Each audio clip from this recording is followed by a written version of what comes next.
تقریر ختم ہوتے ہی میں نے شہاب الدین سے کہا اب یہاں 1 منٹ کے لیے ٹھہرنا بے وقوفی ہوگی، ہمیں فوری طور پر مشرقی پاکستان سے نکل جانا چاہیے۔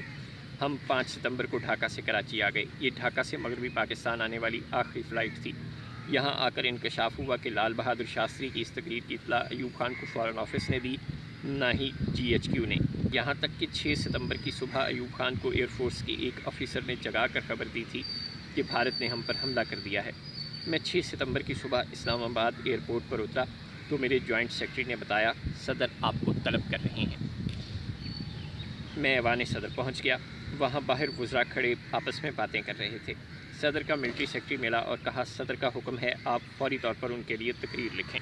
صبح آغا شاہی اور بھٹو نے تقریر لکھی تھی لیکن صدر نے وہ مسترد کر دی۔ میں نے کہا جناب جب تک میں صدر سے بات نہ کر لوں تقریر کیسے لکھ سکتا ہوں؟ ملٹری سیکرٹری نے صدر کو GHQ فون کر دیا، وہ فوری طور پر آ گئے۔ میں نے دیکھا وہ بہت مطمئن تھے، مجھ سے معمول کے مطابق حال احوال پوچھا، ڈھاکہ کی حالت پوچھی، بعد ازاں بتایا۔ صبح امریکی سفیر آیا تھا اور مجھے کہنے لگا mister president the Indians have got you by the neck. تو میں نے کہا the Indians don't know the people they have taken on. میں نے فوراً کہا سر بس ٹھیک ہے، میں سمجھ گیا آپ کو کس قسم کی تقریر چاہیے، اور اس کے بعد میں نے 65 کی جنگ کی وہ مارکا دولارا تقریر لکھی جس نے پوری قوم کا مورال بلند کر دیا۔ یہ تقریر دن 11 بجے ریکارڈ ہوئی تھی، میں نے 10:30 بجے یہ مکمل کی۔ ایوب خان نے پڑھی، میں نے لکھا تھا آئی ہیو ورچولی، تو انہوں نے ورچولی کاٹ دیا۔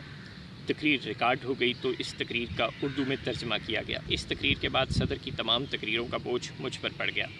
مجھے یاد ہے میں نے جنگ کی اختتامی تقریر لکھی اور کاتب اس مقام پر آیا کہ ہم فائر بندی کر رہے ہیں تو اس نے رونا شروع کر دیا۔ میرے پاس آج بھی تقریر کا وہ صفحہ موجود ہے جس پر کاتب کے آنسوؤں کے نشان ہیں۔ 65 کی جنگ کوآرڈینیشن کی بدترین مثال ہے۔ فوج کو یہ پتہ نہیں تھا کمانڈر ان چیف کہاں ہے، اور کمانڈر ان چیف کا نیوی سے کوئی رابطہ نہیں تھا۔ ایئر مارشل نور خان سے پوچھیں تو وہ بتاتے فوج تو لڑ ہی نہیں رہی، سارا کام ایئر فورس کو کرنا پڑ رہا ہے۔ پیچھے رہ گئے نیوی والے تو وہ کراچی میں بیٹھ کر جھوٹی فتوحات کا اعلان کر رہے تھے۔ جنگ کے لیے تیاری سرے سے نہیں تھی اور حکمت عملی کی یہ حالت تھی۔ ان لوگوں نے ایئر مارشل اسر خان کو جس نے پاک فضائیہ کی بنیاد رکھی، جس نے اسے اسٹیبلش کیا، اسے جولائی میں ریٹائر کر دیا اور ان کی جگہ ایئر مارشل نور خان کو لگا دیا جو عرصہ سے کمرشل لائن اختیار کر چکے تھے۔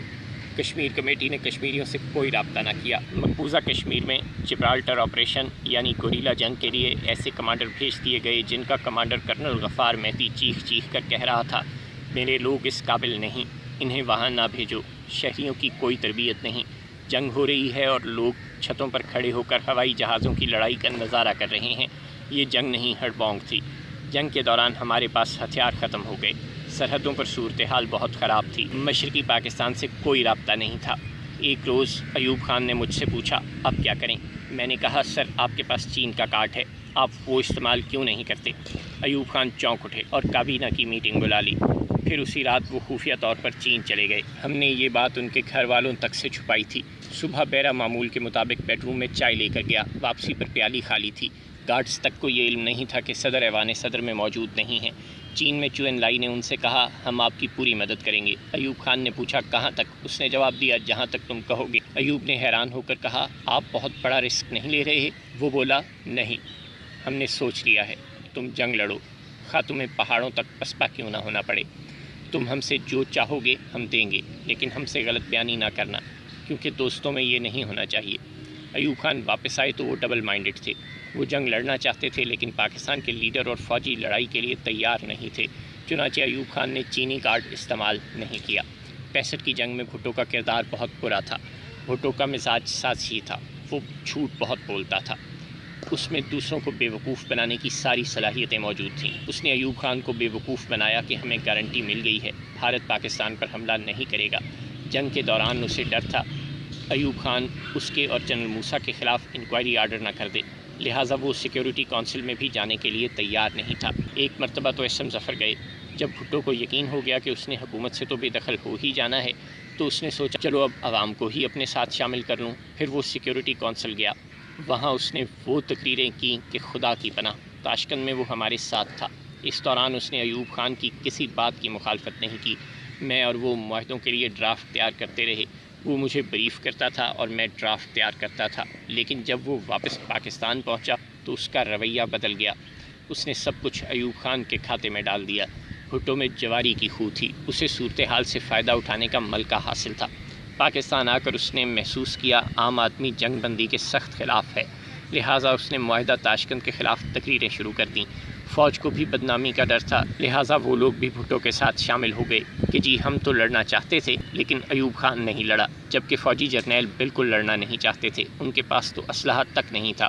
وہ ایوب خان کے خلاف تحریک میں اس لیے شامل ہو رہے تھے کہ انہیں خوف تھا کہیں ایوب خان انکوائری کمیٹی نہ بٹھا دے، کہیں انہیں نکال نہ دے۔ دوسری طرف ایوب خان خود کو اس سانحہ کا مجرم قرار دیتے تھے۔ وہ ساری شام تنہا اور خاموش بیٹھے رہتے تھے۔